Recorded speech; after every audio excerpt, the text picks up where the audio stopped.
All right, we will go ahead and get started.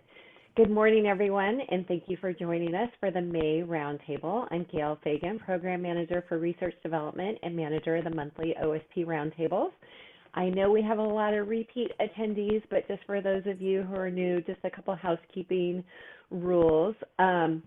We do record these presentations and we do post them on our website for public access. Therefore, we'd like to ask that you turn off your camera and mute yourself. If you do have any questions during the presentation, please use the chat or raise your hand features. I have a list of everyone who has sent me an email so far for RACP credit, but if you haven't done so already, please send me an email as soon as possible. And now we will go ahead and get started with today's presentation. First, we'll let Mary Margaret get started, and then Jamie will join to do the presentation. Thank you, Gail. Good morning, everyone. I'm Mary Margaret Klempa. I'm the Director of the Office of Sponsored Programs and Research Development. And we are here today to talk about some significant changes to NIH requirements for other support and the Biosketch, specifically related to disclosures of foreign collaborations, appointments, and research support through the proposal for the Biosketch, the just-in-time process, and the RPPR process. So the changes are part of NIH's effort to respond to recent recommendations of the Office of Science and Technology Policy Joint Committee on the Research Environment. And those recommendations are to better monitor conflicts of commitment, scientific and budgetary overlap, financial conflict of interest, and undue foreign influence. So the changes have been a cause of some fairly serious concern for Cornell and for many of our higher ed colleagues. And the communication by NIH has been a little bit confusing, to put it mildly. And there's been a lot of pushback from universities on just the confusing nature of the communication and the speed in which they wanted it implemented originally. So that pushback has actually resulted in a staged implementation of the requirements, which Jamie will talk about a little bit later. And that's really good news for us because we still have a lot of questions about how we're going to implement the new requirements, particularly the requirements for other support. So we've been working with our colleagues at Weill to address the requirements and figure out how to implement them and try to come up with, a cohesive policy and practice across both of our institutions. We sent out a communication to both the CU Res Admin listserv and all NIH funded faculty to alert campus to the upcoming changes. And those messages went out on May 3rd and May 4th, respectively. And we're also working on website updates to communicate the changes. And Jamie, I think you can go to the next slides. So this is our agenda. So I'll go over a little bit. Oh, sorry. That's okay. I'll go over the background and history. And then Jamie will jump in as well on that. And then Jamie will talk about the other support document, which again is where most of the significant changes are. A post-award notification requirement to report previously undisclosed funding or collaboration, the biographical sketch, and then we'll have some time for questions. And again, we still have our own questions about this, so we may not be able to answer all your questions, but we'll make a commitment to getting answers to those questions. Next slide, please. Okay, so some background and history. So what are the federal government concerns? And we've gone over this before in other roundtables, but I think it bears repeating. So over the past few years, several federal agencies and the federal government really have expressed growing concern about what they consider undue foreign influence over the integrity of federally funded research. So the government is particularly focused on the failure to disclose. And this isn't just the failure to disclose to the federal government through our grant proposals and progress reports, but also a failure to disclose to the institution. So what do they think that is not being disclosed? So financial conflict of interest. So they cite examples of PIs who've undisclosed interest or ownership in companies that may specialize in the same work that the PI performs at their home institution and who has not disclosed this either to the federal government or through the financial conflict of interest process at their home institution.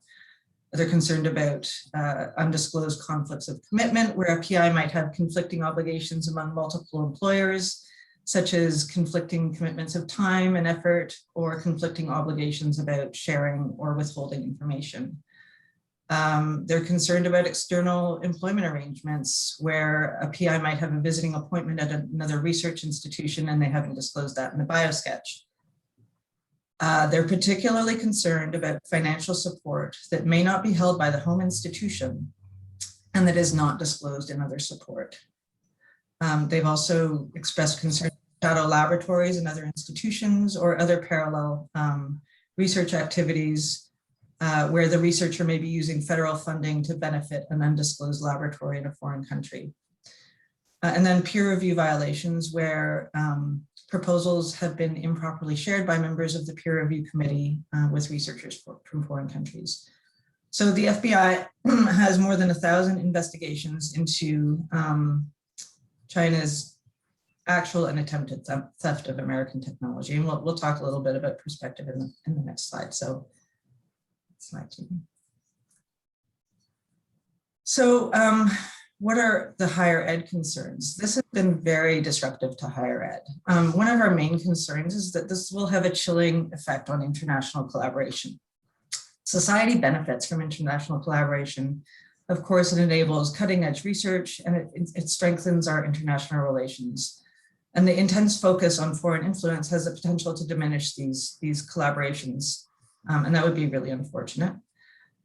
And how do we discern the good collaborations from the more concerning ones? This is a serious problem for higher ed. So do we have the right tools to do this? So in the worst case, you might have a bad actor who intends to deceive. But in other cases, there might be a researcher who doesn't really understand what they're signing or what they're actually supposed to disclose.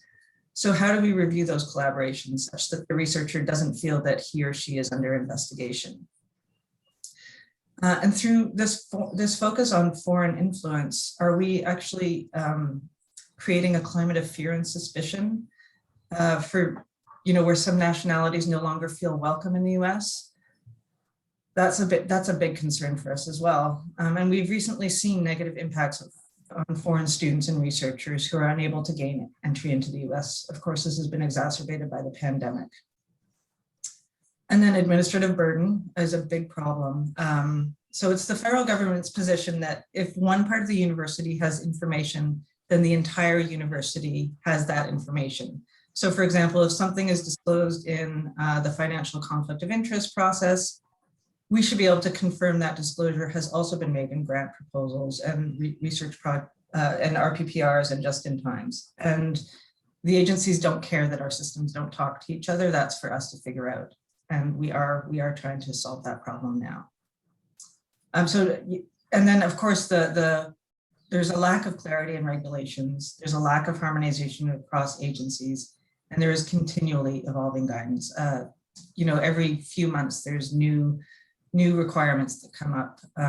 So it's really hard to keep on top of, and it's really hard to adjust our practices and policies to make sure that we comply with the federal regulations. So it's been a lot of work.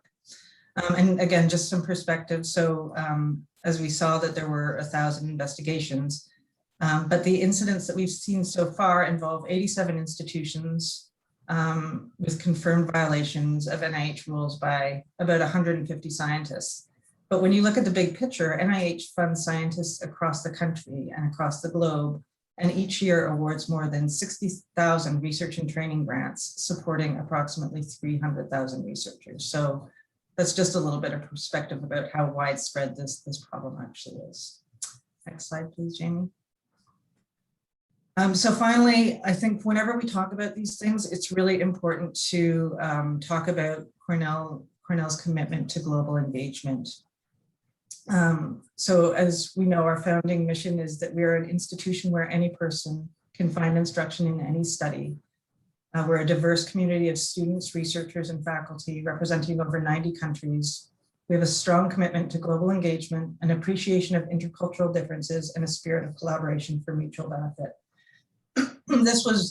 This commitment was reaffirmed in a message that went out to Cornell campus in May of 2019, in which Wendy Wilford and Emmanuel Gianellis, our Vice Provost for International Affairs and our Vice President for Research and Innovation, reaffirmed Cornell's commitment to international partnerships and activities, and also summarized some best practices and resources available to support Cornell researchers. And I just also wanted to share a message that Wendy Wilford, our VP for International Affairs, sent out to faculty in February just of 2021. And in this message, I'm going to quote from some of it. She expressed her strong support and appreciation for our international collaborations abroad and our international colleagues here on campus. And she said specifically, working with international partners, whether in Ithaca or abroad, makes our teaching and research stronger and more impactful. Many of us have felt perplexed as collaborations and colleagues have come under scrutiny for seemingly routine activities. It may be difficult at times to understand what exactly needs to be reported and which activities or collaborators abroad are allowed as federal requirements here have changed and continue to escalate. Faculty members from China or with roots in Asia may also feel uniquely targeted by concerns about foreign influence. So I take this opportunity to express the university's support and appreciation for all our international colleagues and their work. So I just think it's important to keep that in mind. We have to comply with our federal regulations, but we want to make sure that this message is loud and clear regardless. And then just finally, we did do 2 OSP roundtables on disclosing foreign relationships and activities, and you can find those on our website. They were both recorded, so if you need to refer to those, they're there for your reference. And I will turn it over to Jamie now. Great, thank you, Mary. So I want to take us through a little bit of history specifically with NIH. And we've been through some of this before with some of our other presentations and talked through some of this, but I think it's really important to remember the context in which NIH themselves are functioning under and get a little bit of their perspective on the matter so that we can understand a little bit more about where these current changes that we're going to be addressing later in the presentation are coming from. So this all started actually in August of 2018. So we've been addressing this for quite some time here. So we first had a letter that actually came from our NIH director, Dr. Francis Collins. And that was the first inclination we had from any federal agency that there was a renewed intention or attention on foreign activities and relationships. So at that time, there was really a threefold concern from NIH. One being that researchers were failing to disclose some of their collaborations or other contributions to their research. There were situations where project IP was being deferred to other agencies or other entities, including stuff that was maybe pre-publication data, which was a concern not only to researchers, but to NIH. And then again, as Mary had mentioned, the concern that there were some peer reviewers that for NIH who were actually failing to keep that information confidential. So we saw this come out in August 2018, and from there we escalated. And in early 2019, we started getting letters, and I say we as in the larger, broader research community, started receiving letters from Mike Lauer, who is the director of the Office of Extramural Research at NIH. So we call these the Lauer letters. And they were letters to individual institutions that really focused on undisclosed participation in foreign talent programs, affiliations with foreign institutions, substantial and related foreign grants, what we call shadow labs, or maybe where somebody has a lab that could be doing duplicative work in another country, and also foreign patents and startups. The concern was that all of these occurrences were happening, and not necessarily that they were happening, but that they weren't being disclosed to NIH. And that was a significant concern to NIH. Since early 2019, these letters have continued to come out. As Mary mentioned, I think the count is not always accurate, We understand it to be at least 87 letters who have gone out. As you can imagine, institutions are not always very forthcoming about the receipt of such letter or the investigations that are occurring for very obvious reasons. So we do know that these are continuing to occur. We do know that the NIH is continuing to issue these and to initiate investigations. And so we can expect this type of response from NIH to continue as we move forward. So the big change really came for us in July 2019.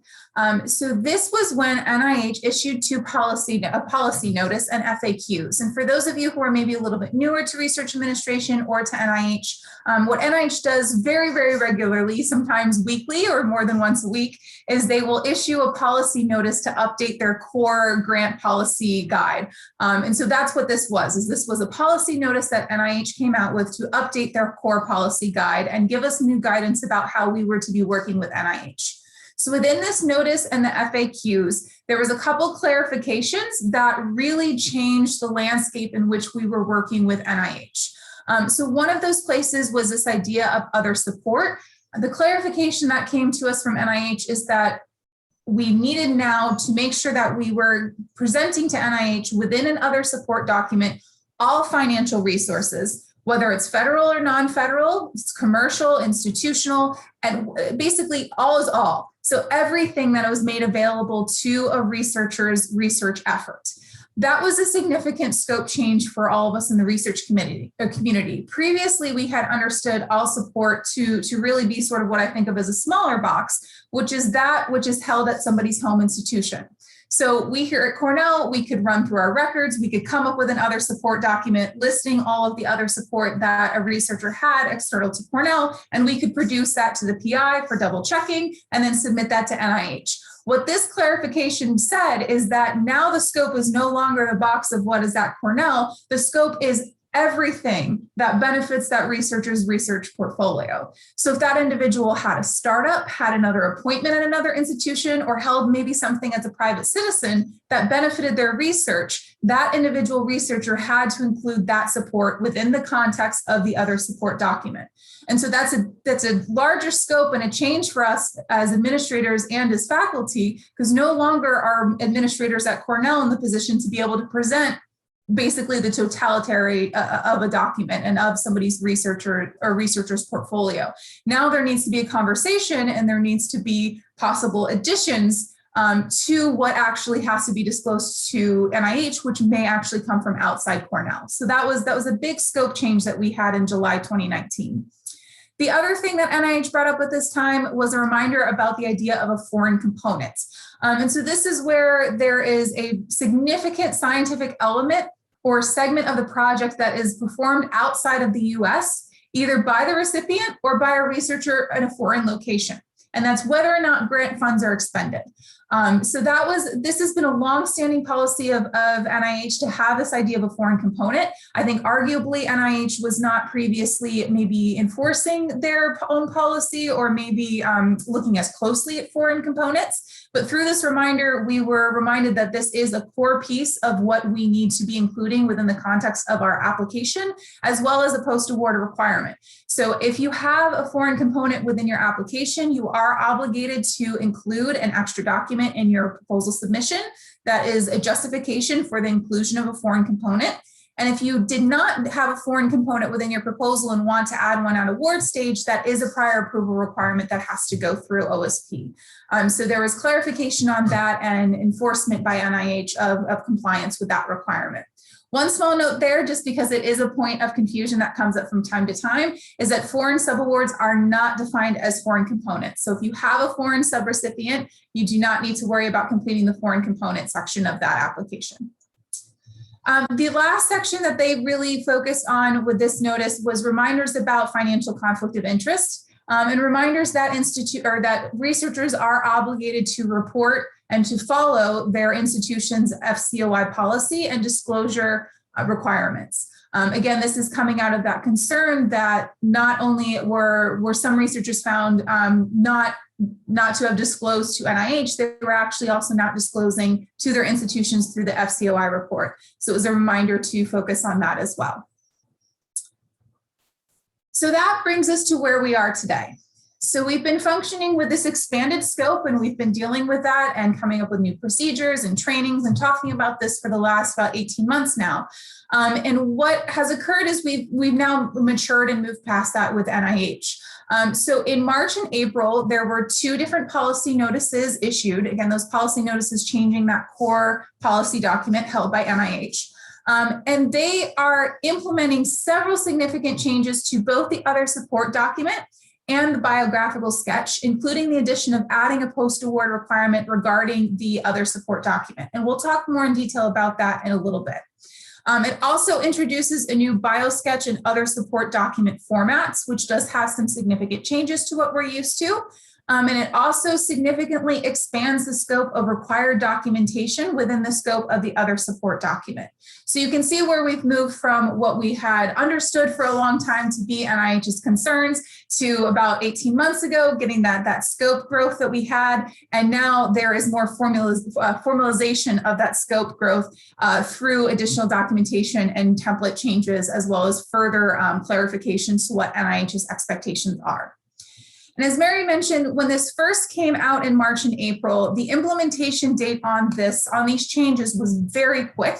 The original implementation for everything was May 25th, so just about a week away. And as a result of a lot of questions from the national research community, as well as just trying to work through the logistics of this, NIH has moved to a partial implementation next week, with full implementation coming not until January. So we have a little bit of a runway now to address these changes, which is excellent, because again, to Mary's point, there are still a lot of questions out there from the research community to NIH about exactly how they want us to do this and exactly the scope of their expectations, because the communication has been quick and not always as clear as we would like it to be, so that we can provide the best guidance to everyone. So we're hopeful that this partial implementation and this longer runway that we have now will enable us to work through some of these issues, share with you what we know now, and understand what we need to put in place before we do full implementation in January.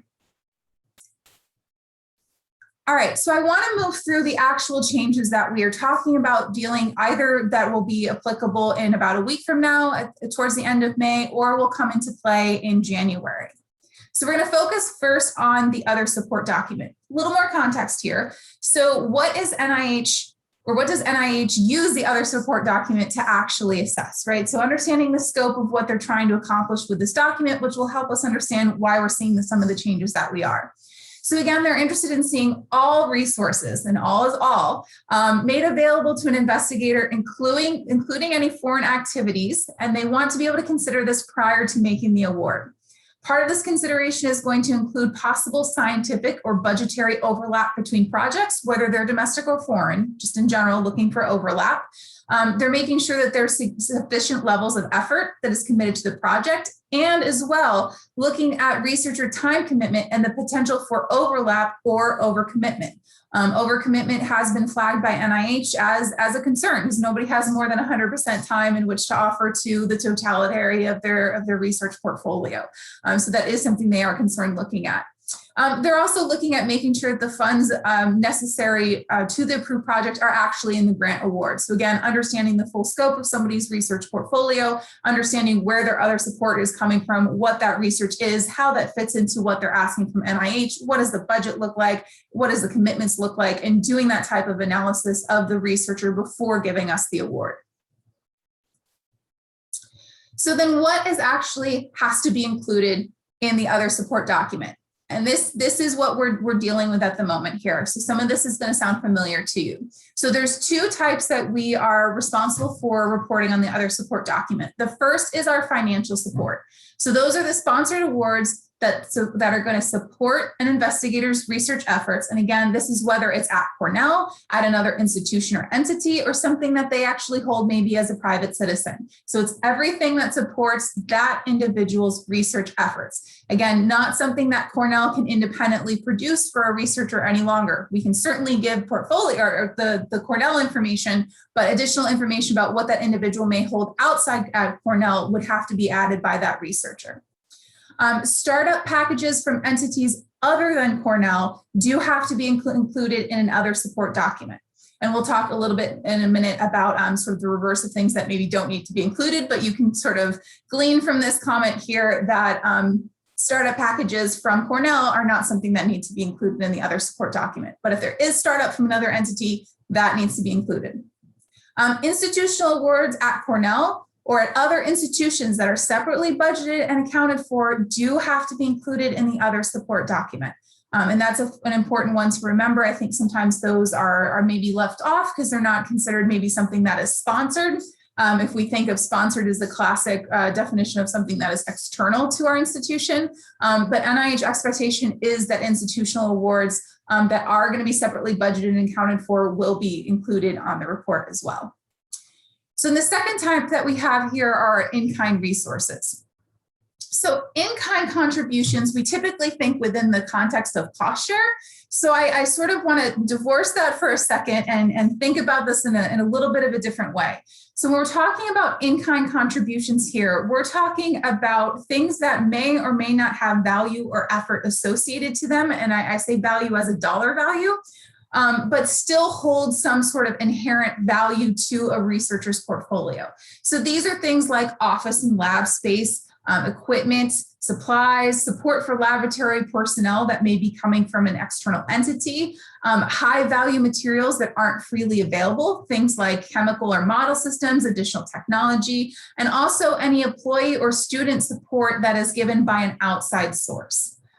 So what we understand from working with researchers and with administrators and trying to meet this obligation that we have to NIH even currently is that sometimes a time commitment or dollar value on these in-kind contributions is not always clear.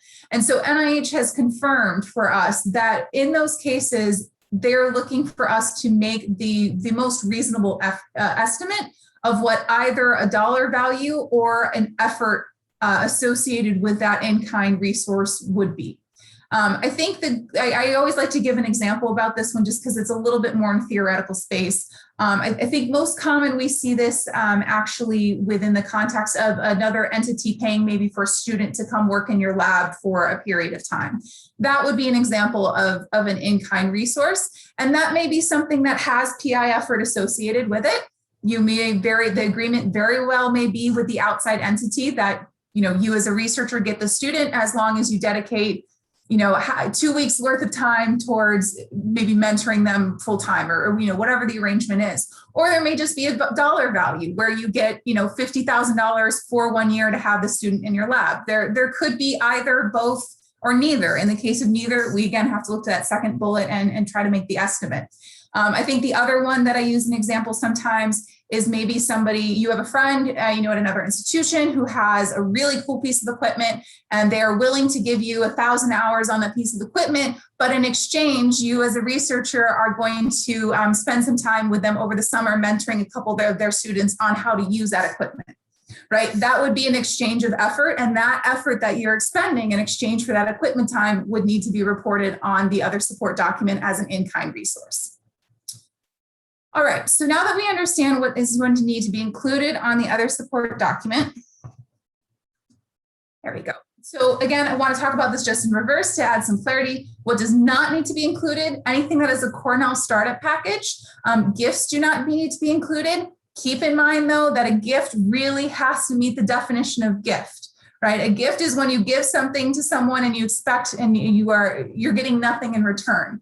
Right? Where there's an exchange of things of value, whether it's a monetary value or not, that is not going to be a gift. So watch for gifts. And when you have questions about whether something is a gift or not, talk to your grant and contract officer and we can work through that with you. But we don't need to include the startup packages. We don't need to include gifts, and we do not need to include endowed chairs. We also do not need to include NIH training grants.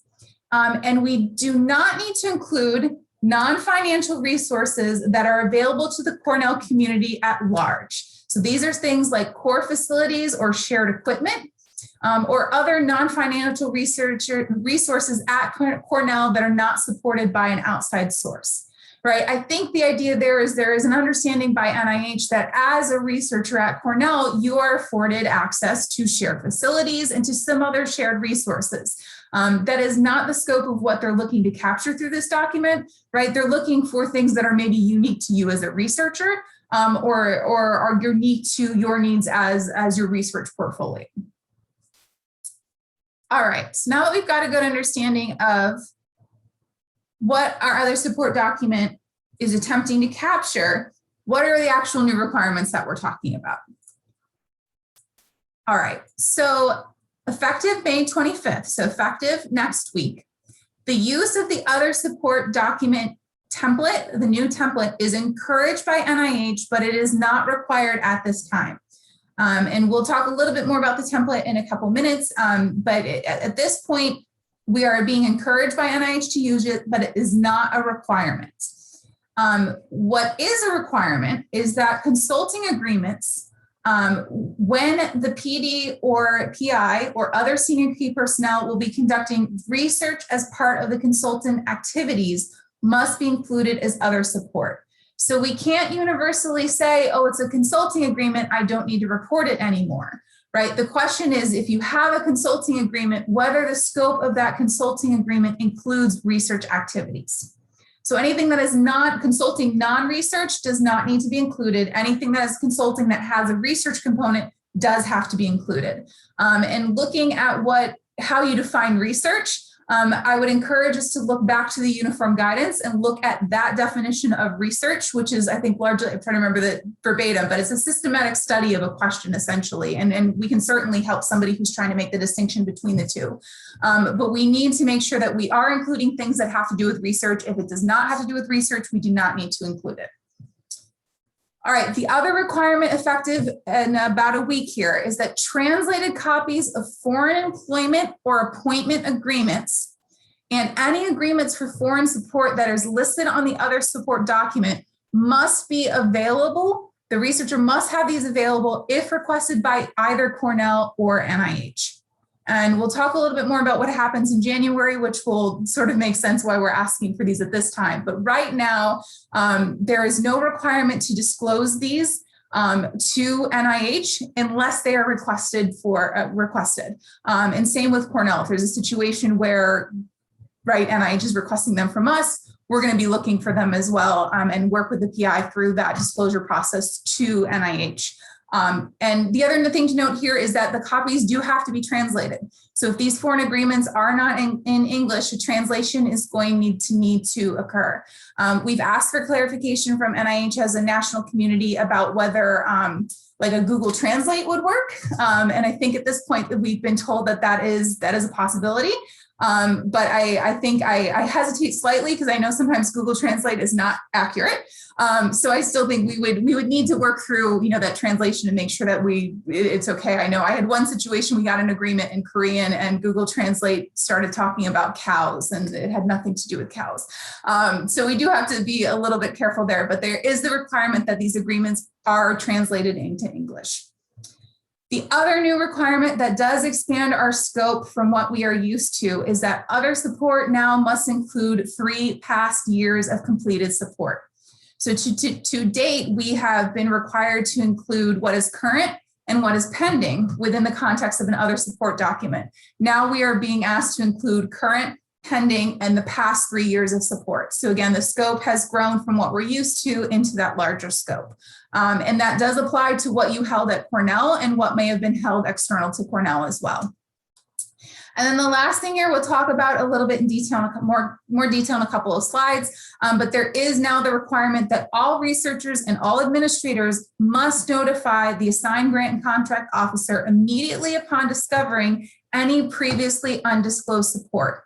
So for example, if you have an active NIH award and you submitted an RPPR and you're now looking at these requirements and saying, you know what, I have a grant from a Danish entity that I didn't include. You need to let your administrator know, you need to let the GCO know, and we need to go through the process of updating that document with NIH. We've done some of that work already in anticipation of this coming to effect next week.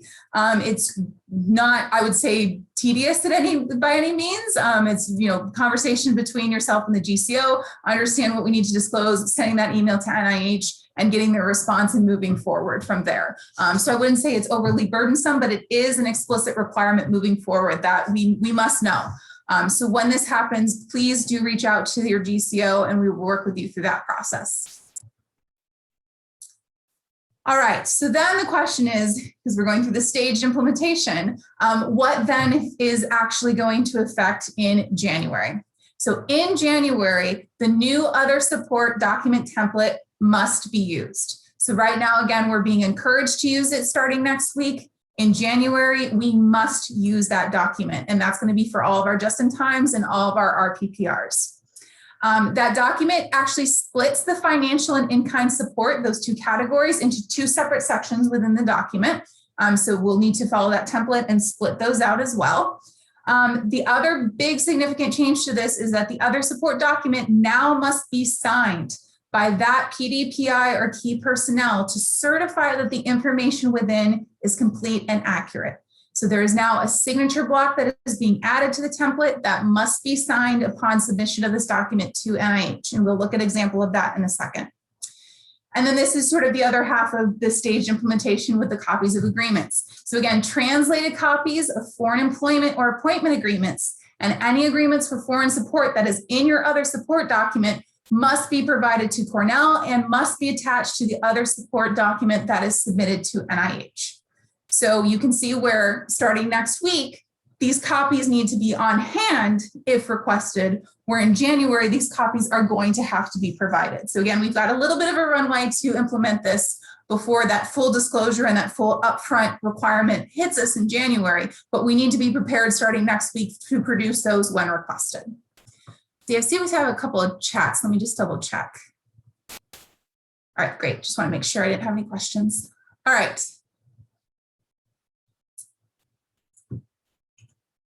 So here is the new template that I promised I would show you. You can see there is, let me pull out my pointer here.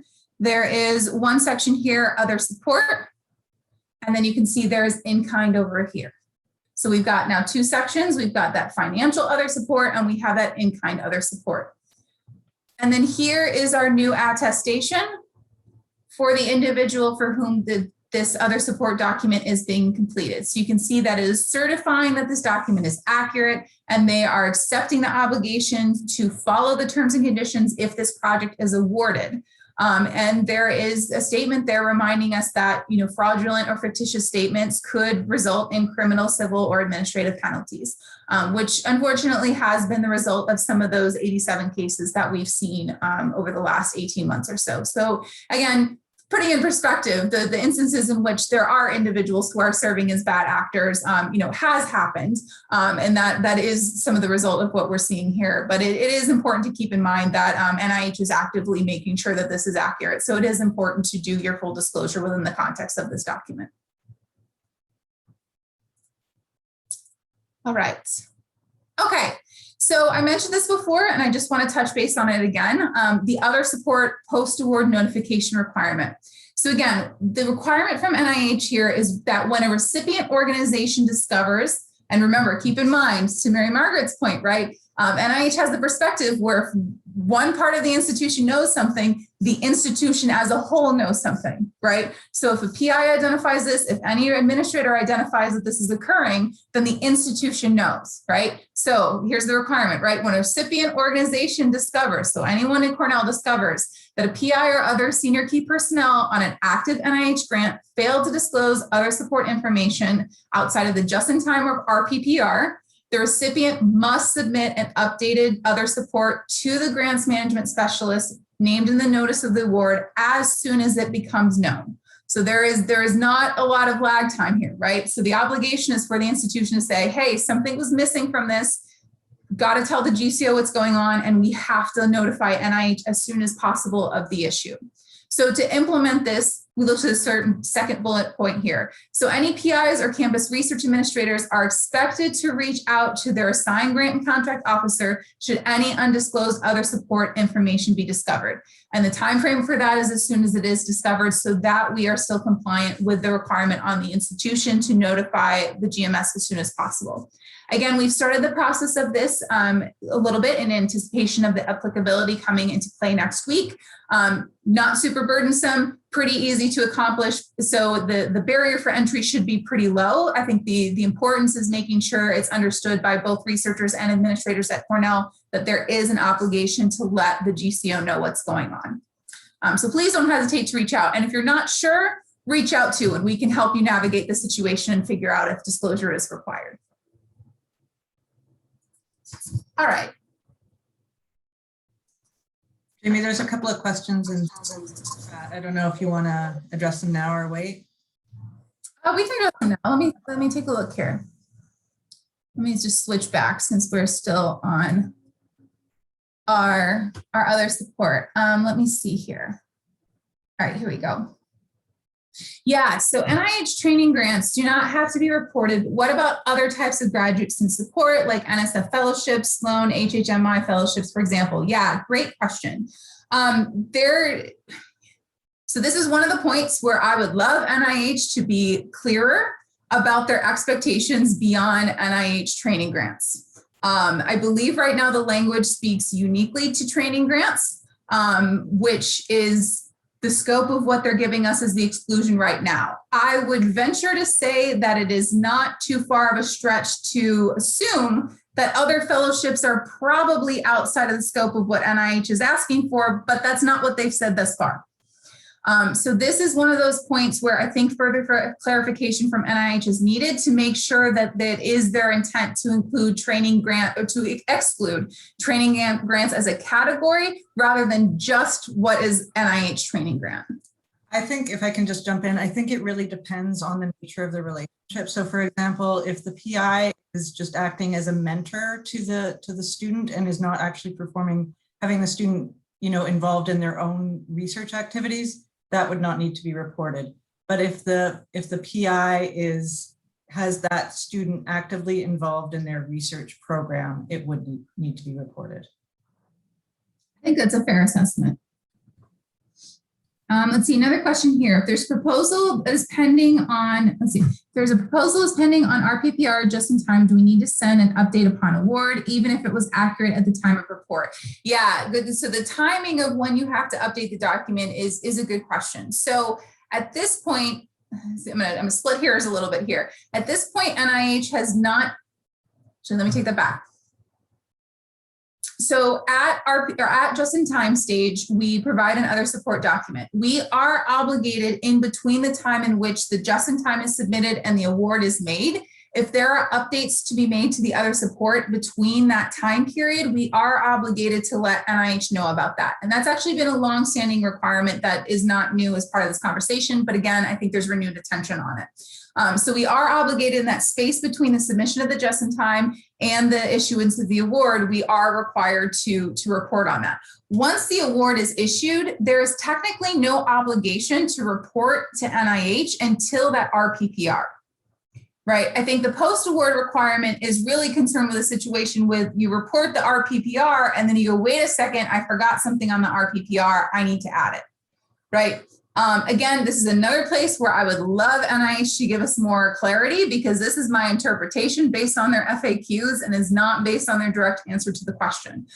So this is something that I know I personally am interested in teasing out from them what their expectations are, but as currently strictly written, there's an obligation between just-in-time and award, and then there's an obligation once that RPPR with the other support document is submitted.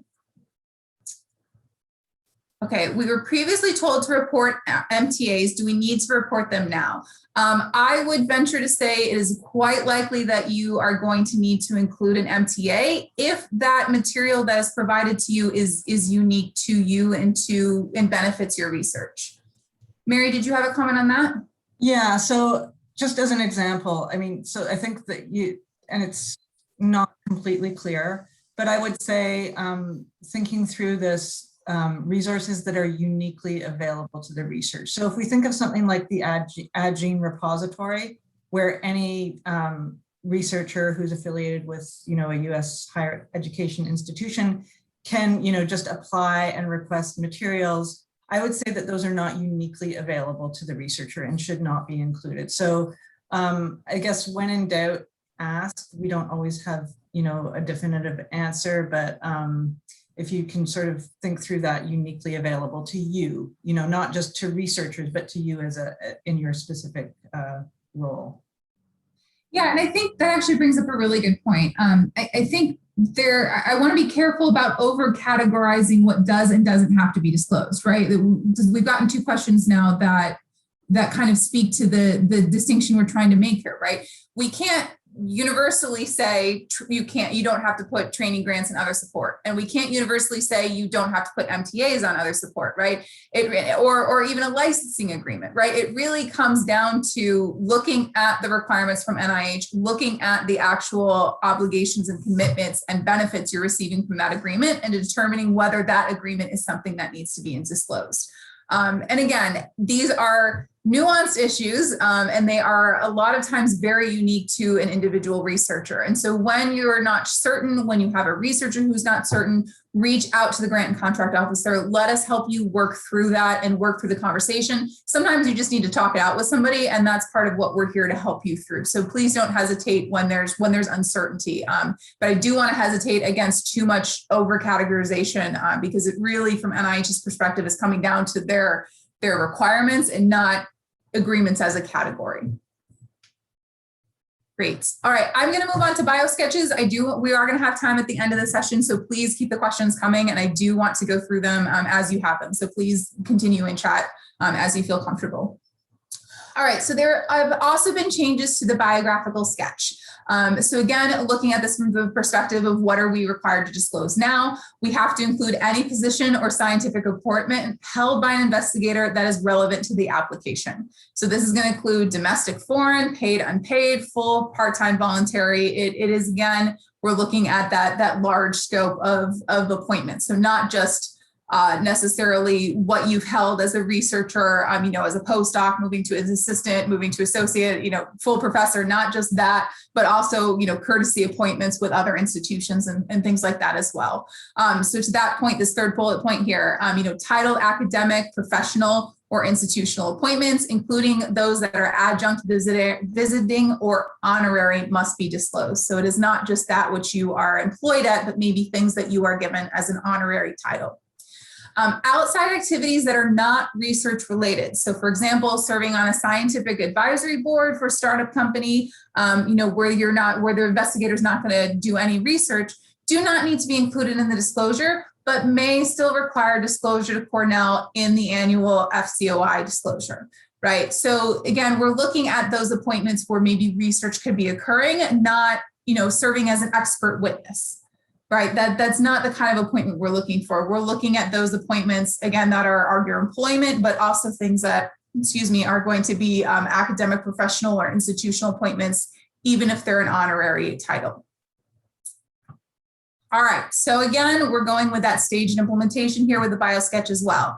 So in this case, there is, and actually we don't have a slide on it, but there is the request from NIH that we can use the new Biosketch template starting next week, but we have to start using it in January. And so the question is, well, what does the Biosketch actually change? And these changes are luckily less significant than what we saw with the other support document. And in a lot of ways is actually shortening the document to some extent and removing some of the duplicate information that we had previously. So section A, the personal statement, you're now permitted to include details on ongoing and completing research projects from the past 3 years. So this was previously what was in research support, now can be placed in section A in that personal statement. In section B, scientific appointments, you can see it italicized there, was added.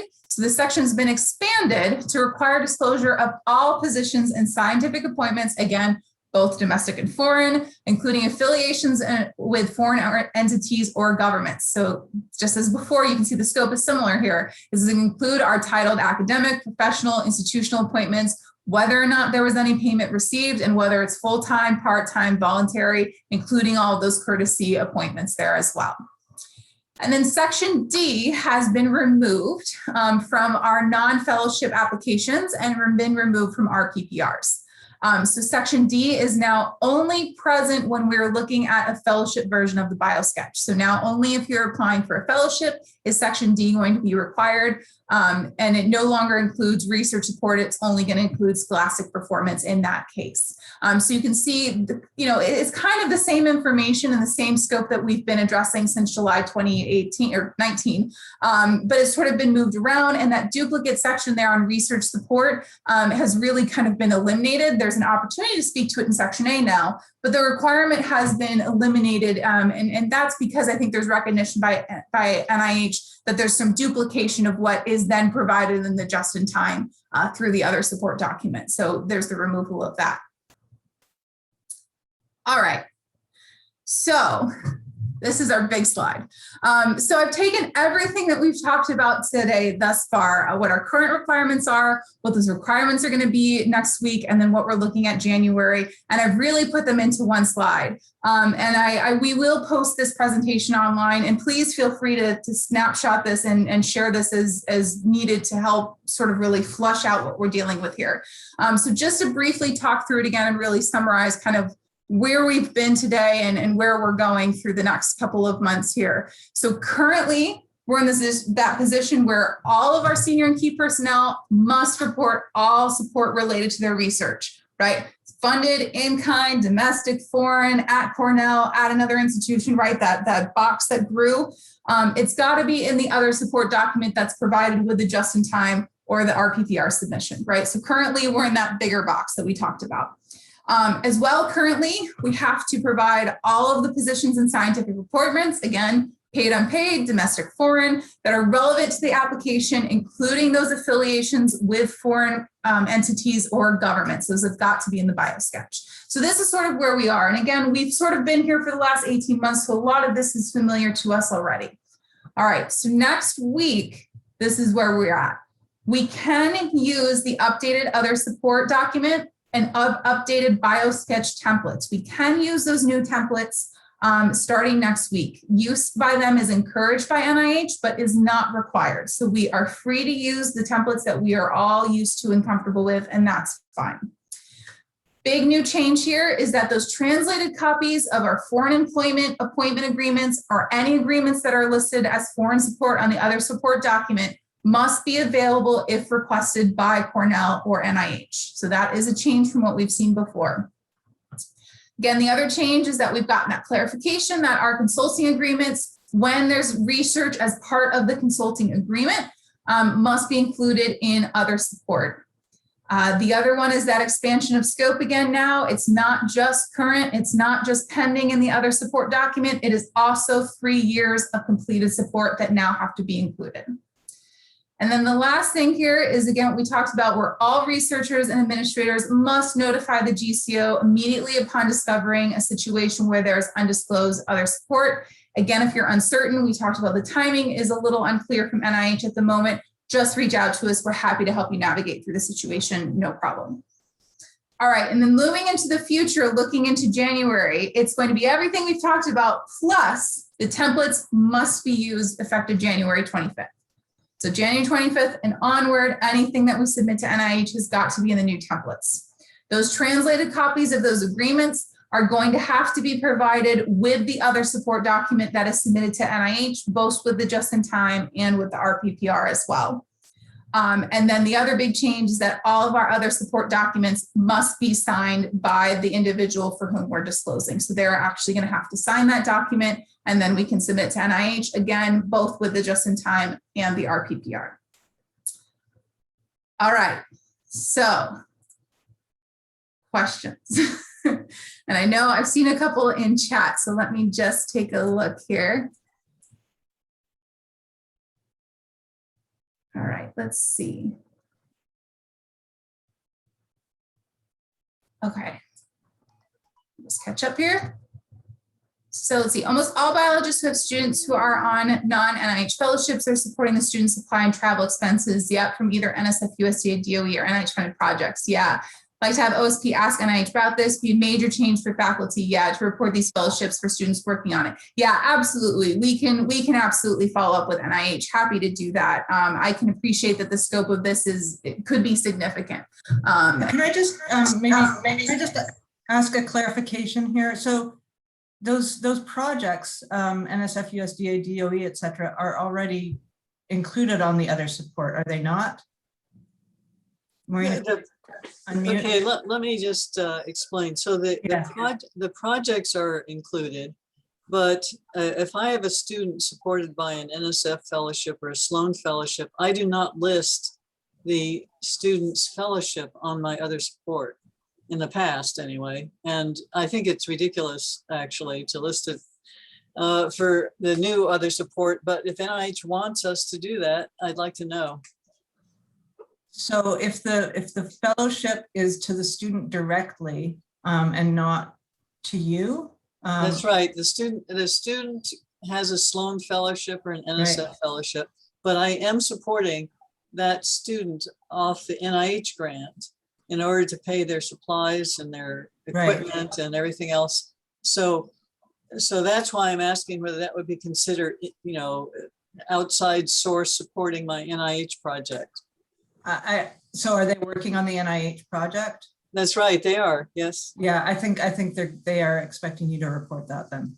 Well, it would be good if you could ask, because why are they not making you report when your student is on an NIH training grant, but you do have to report when the student's on essentially an NSF training grant? So, I guess I think the distinction is if they're involved, if they're actually actively involved in your research program, and versus if you're just providing mentorship and teaching and training, but they're not actually performing research related to your research program. I think that's the distinction. Well, the way that grad student advising works, they're basically working on your NIH project. I mean, otherwise you couldn't justify giving them supply funds, for example. Right. So they are working on your NIH project, but my NIH trainees who have a training grant, they are also working on my NIH project. So if NIH is going to exempt NIH trainees, I would hope that they would also exempt NSF trainees. We have on campus a number of NSF training grants as well as NIH. We have Sloan fellowships, Howard Hughes. We have, a variety of fellowships. And so I really think it would be worth asking NIH before making everybody do this, because they may just have not thought this through. I think there are many things they haven't thought, to be honest. But yeah, we'll absolutely send that question to NIH and get back to you.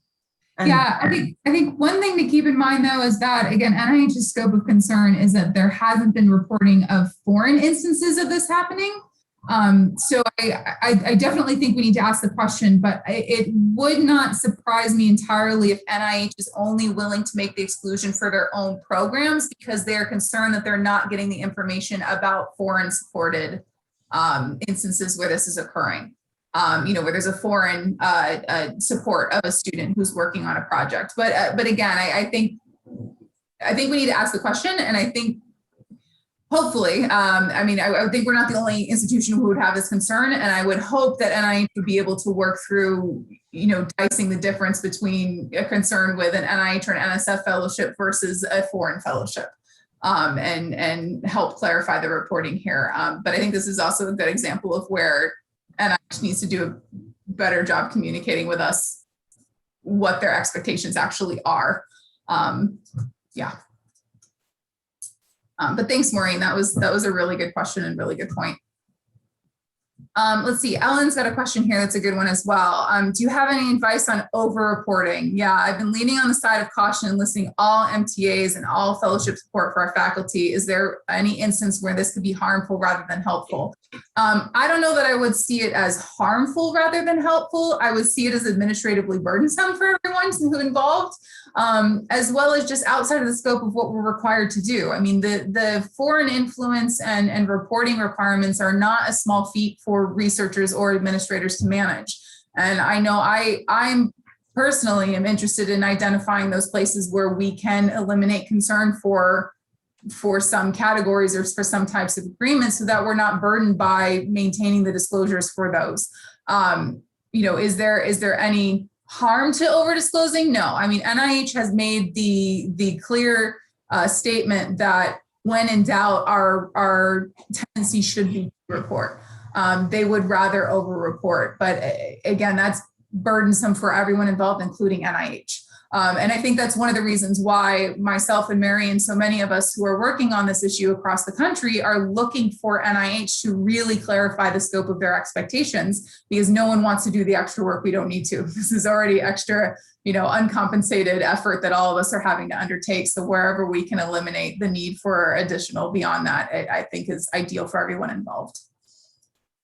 Let's see, Gwen's got a good question too. Will the form be changed in RAS for the new NIH other support format? Yes, I don't believe we're going to make that change until January, however, and actually that brings up another point. I would encourage everyone to, because we're not required to use the new other support template until January, I would encourage people to go ahead and hold off on using that template until we're required to in January.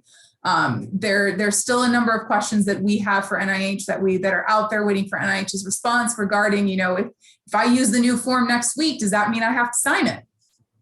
It's not clear. If I use the new form, does that mean I'm attaching all of the agreements that are translated? That guidance isn't clear from NIH either. What is clear is that we are under no obligation to use the new form until January, and therefore I would encourage us not to use it until January. I'm very hopeful over the next couple of months, especially as we have a couple of national meetings coming up where NIH will be in attendance, that we will be getting clarification from NIH, so that I'm hopeful in the fall we'll have a lot more clarity about some of this and what our requirements really are, so that we can be better prepared for January. But at this point, the situation remains uncertain, and the communication not really adequate from NIH for us to be able to say for certain the answer to some of these questions. Let's see. So which forms are currently available in Science CV? This is another great question. Should we be encouraging our faculty to transition over, considering NSF is already using the system? All right, so I'm going to take these one at a time. Yes, so which forms are currently available in Science CV? So right now, the new Biosketch form is available in Science CV. What is not available in Science CV is the new other support template. The earliest in which we're going to see that other support template updated would be sometime in the early start to the federal fiscal year, which is going to be sometime in October, November, December timeframe is when they're aiming to do that. So we are not going to see that yet for the other support document in Science CV, which, to my point I just made a couple minutes ago, is probably okay, because our encouragement is to just use our current document that we're permitted to use with NIH until we're required to go into that full implementation in January. But the Biosketch is available now. When it does come to the Biosketch, the changes again are less significant at this point. And again, with the Biosketch, we're being encouraged to use it now, but we're not required to use it until January. So the advice that I've been giving is that at this point, there is the option. If someone wants to use the old Biosketch, they can use the old Biosketch. If somebody wants to use the new Biosketch, they can use the new Biosketch. The only thing is you need to be consistent in what you're doing. So if you're using the old template, you need to follow the old guidance. If you're using the new template, you need to follow the new guidance. I would be very hesitant to submit an application who uses the old template and the new guidance, or the new template and the old guidance, right? We kind of need to pick one here. But again, just with the other support, there is no obligation for us to use the new template until January. So we are all free to continue using the one that we are used to at this moment. And then the second part of that question, should we be encouraging our faculty to transition over to Science CV, considering NSF is already using the system? Yeah, I mean, Science CV is the way that NSF and NIH seem to be going as far as their preference for the creation of those documents for our proposals. Part of the reason I understand that there's a delay with the other support document implementation in Science CV is that they are working on a way for the researcher to certify in Science CV. So instead of actually signing the other support document, they're working on some sort of certification process that effectively does the same thing. So Science CV could very easily be a good option if you have a portfolio that is very strong NSF NIH, and that seems to work the best for your processing. We do have the current and pending module in RAS now that is pretty robust and has that ability to add other projects as well. So I don't know that I would say to use one over the other. I think they're both great tools, and I think it's more of a question for each unit's portfolio and what makes more sense for them at this point regarding moving people into Science CV or continuing to use the RAS tool. At this point, I'm not aware of any other federal agencies moving in a significant way towards the implementation of Science CV. There's been some suggestion that additional federal agencies will be moving into Science CV, but I've seen no concrete information about that or even chatter about who that would be or what a time frame may look like or anything like that. So I think for the time being, we can be pretty comfortable with Science CV being NSF and NIH at this point. Great. Any other questions? All right. I've just got a couple of resources here. Again, we will post the slides. We've got the links to the Biosketch format pages, the other support formats pages, as well as the FAQs. We've got the notices there that I spoke to earlier that really are the NIH policy regarding the changes we talked about, as well as links to Cornell resources. We've got basic information about foreign collaborations, basic information about disclosing those international partnerships, and then we have an NSF, an NIH, and a NASA specific page. I'm looking in the future to add DOE to those sponsor specific pages as well. So otherwise, that's what we have for today. Any questions that come up, please feel free to direct them to your GCO, direct them to myself. We're here and we're happy to help. Again, we'll be taking a lot of questions to NIH and communicating further with campus as information becomes available. As NIH provides more clarification and guidance, we will be disseminating that to campus. We're also happy, if somebody has a unit who really wants to have me come and discuss this with your faculty, let me know. I'm happy to do small presentations or directly speak with any faculty who want to really parse through this. So please reach out. Absolutely. Great. All right. Thanks, Mary Margaret and Jamie, for an excellent presentation. And again, just a reminder to everybody, if you want RACP credit, send me an email. And next month, we will have a fabulous panel talking about proposal development best practices. So we'll see everybody next month. Thanks so much.